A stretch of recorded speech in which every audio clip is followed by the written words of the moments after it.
Assalamualaikum warahmatullahi wabarakatuh. Kami dari kelompok satu akan memaparkan materi tentang manajemen portofolio. Sebelumnya, perkenalkan nama saya Ristika Enanda dengan NIM 330.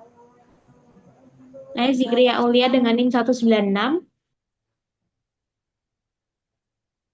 Saya Fendi Pasangmas dengan NIM 312.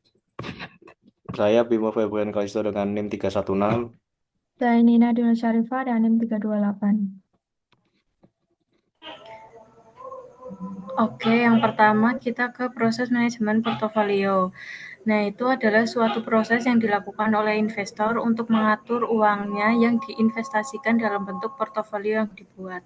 Nah, manajemen portofolio itu dipandang sebagai suatu proses sistematik yang dinamis. Nah, itu ada beberapa proses manajemen portofolio itu. Yang pertama meliputi tentang perencanaan portofolio. Nah, itu tuh memfokuskan pada penentuan input-input yang diperlukan untuk membentuk portofolio. Dan yang kedua itu ada eksekusi portofolio. Nah, eksekusi portofolio itu berarti membuat portofolionya. Jika portofolio masih belum bisa dan revisinya itu di kemudian hari berdasarkan umpan balik yang diterima. Nah, itu ada beberapa tahapan. Yang pertama itu ada alokasi aktiva, yang kedua itu ada optimalisasi portofolio, yang ketiga ada pemilihan sekuritas, yang keempat ada implementasi dan eksekusi. Dan yang ketiga itu ada umpan balik kinerja portofolio. Nah, proses ini itu membedakan antara manajemen portofolio dengan hanya sekadar membuat portofolio. Nah, portofolio yang sudah dibuat tidak dapat hanya dibiarkan saja karena kinerjanya itu dapat menurun setiap saat di masa depan. Jadi, kondisi pasar yang jelek misalnya akan dapat menurunkan kinerja portofolio. Dan yang terakhir itu ada mengukur kinerja portofolio untuk mengetahui apakah sasaran investor masih tercapai. Maka kinerja portofolio itu perlu dihitung dan diukur setiap saat dan dibandingkan dengan sasaran investornya begitu. Dan selanjutnya akan dijelaskan oleh rekan saya. Selanjutnya, saya akan menjelaskan tentang perencanaan portofolio, yaitu adalah proses menyusun strategi investasi berdasarkan tujuan, preferensi, dan batasan investor, dengan tujuan akhir untuk mengoptimalkan return dengan risiko yang dapat diterima. Untuk perencanaan portofolio ini mencakup 6 elemen.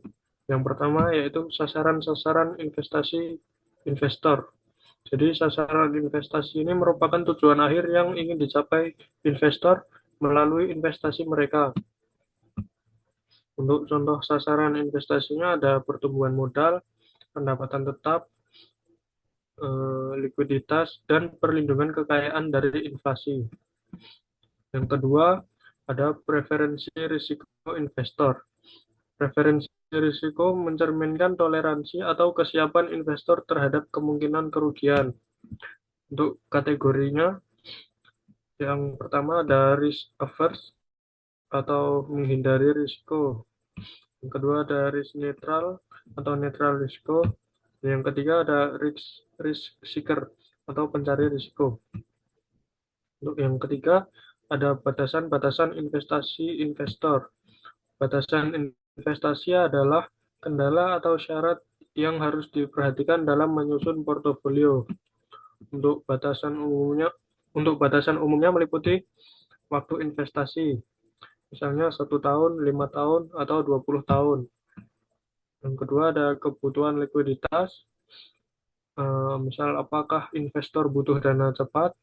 Yang ketiga ada kondisi hukum dan pajak, yaitu aturan yang membatasi jenis investasi. Dan yang keempat ada etika dan nilai pribadi, misalnya tidak ingin berinvestasi di industri rokok atau alkohol. Selanjutnya akan dijelaskan oleh rekan saya. Oke, baik, selanjutnya masih dalam perencanaan portofolio, saya akan menjelaskan tentang kebijakan-kebijakan dan strategi investasi. Jadi kebijakan investasi itu merupakan kerangka atau pedoman utama dalam pengelolaan portofolio investasi.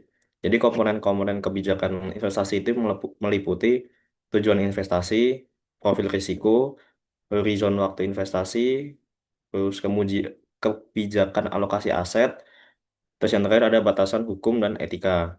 Kemudian ada strategi investasi, yaitu cara untuk pendekatan untuk mencapai tujuan dari kebijakan investasi. Contoh dari strateginya sendiri itu ada strategi aktif, yaitu investor aktif membeli dan menjual sekuritas untuk mengalahkan pasar.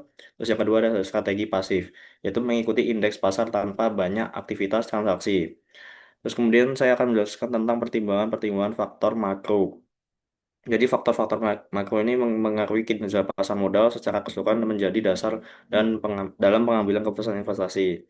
Jadi faktor makronya itu ada yang pertama itu pertumbuhan ekonomi, terus inflasi, suku bunga, nilai tukar, kebijakan fiskal dan moneter, stabilitas politik dan hukum, terus yang terakhir situasi global. Selanjutnya saya akan menjelaskan tentang menentukan ekspektasi pasar modal.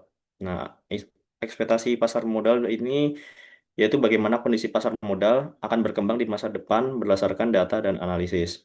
Jadi langkah-langkah menentukan ekspektasi ini yang pertama ada analisis fundamental makro, yang kedua analisis sektor dan industri, yang ketiga analisis pasar keuangan global, yang keempat ekspektasi laba perusahaan, dan yang terakhir analisis teknikal dan sentimen pasar. Selanjutnya akan dijelaskan oleh rekan saya.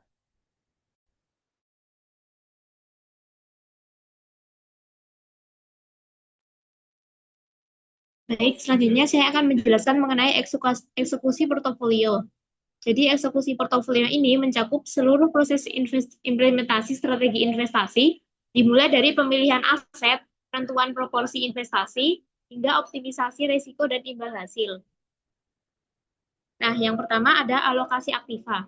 Jadi alokasi aktiva ini adalah proses mendistribusikan dana investasi ke dalam berbagai kelas aset, misalnya saham, obligasi, properti, dan kas, untuk mencapai tujuan investasi tertentu. Nah, jenis-jenis dari alokasi aktiva ini diantaranya yang pertama ada strategic asset allocation. Jadi di sini adalah alokasi jangka panjang berdasarkan profil risiko investor. Contohnya mengalokasikan 60% saham, 30% obligasi, 70% kas. Lalu yang kedua ada tactical asset allocation. Ini penyesuaian sementara dari strategi utama untuk memanfaatkan peluang jangka pendek di pasar. Lalu yang ketiga ada dynamic asset allocation. Jadi ini itu penyesuaian alokasi yang terus-menerus mengikuti perubahan kondisi pasar. Lalu jenis yang keempat adalah insured asset allocation. Di sini melibatkan perlindungan modal, misalnya dengan portofolio yang dijaga agar tidak turun di bawah nilai tertentu. Lalu yang jenis kelima ada integrated asset allocation, menggabungkan analisis pasar, top down, dan juga karakteristik investor atau bottom up.